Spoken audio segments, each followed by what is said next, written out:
খেলা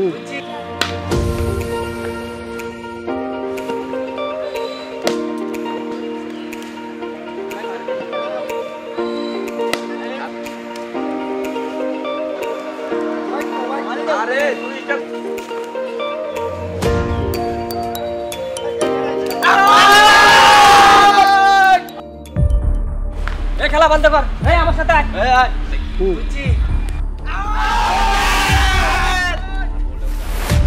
এখানে খেলতে পারবো না, খেলা বন্ধ করো।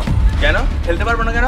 এই কোর্ট আমরা তৈরি করেছি, এখানে আমরা খেলবো, তোদের মতো ছোট লোক খেলতে পারবে না। কথা লেখা আছে নাকি ছোট লোকরা খেলতে পারবে না? আমরা ছোট লোক হয়েছি কিন্তু কি হয়েছে?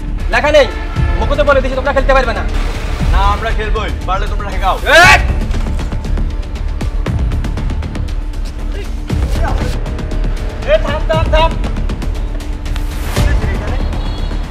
দেখো না আশিক ভাইয়া, আমরা এখানে খেলছি, ওরা বলতেছে গরিব ছোট লোকরা খেলতে পারবে না। এটা কেমন কথা?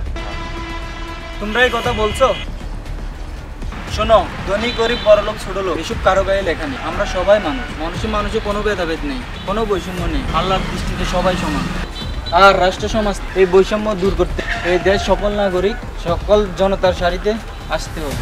এই দেশে সকল ছাত্র জনতা এক সারিতে রাস্তায় নেমে আন্দোলন করছে, ফেসিবাদের পতন ঘটিয়েছে। তারপরেও কেন এই বৈষম্য? আসলে আমাদের ভুল হয়ে গেছে, আমরা ভেদাভেদ দূর করতে গিয়ে নিজেরাই ভেদাভেদ তৈরি করতেছি, এটাই বড় অপরাধ। হ্যাঁ, আমাদেরকে সবাইকে সচেতন হতে হবে। সমাজে কে বড় কে ছোট এই বৈষম্য দূর করতে হবে, কাঁধে কাঁধ মিলিয়ে একসাথে কাজ করতে হবে, তবে আমাদের সমাজে শান্তি ফিরে আসবে। সমাজের ভেতরে ভেতরে বৈষম্যতা বিরাজ করছে, এটাকে পরিহার করতে হবে। সমাজের রাষ্ট্রে সাম্যতা ফিরিয়ে আনতে হবে।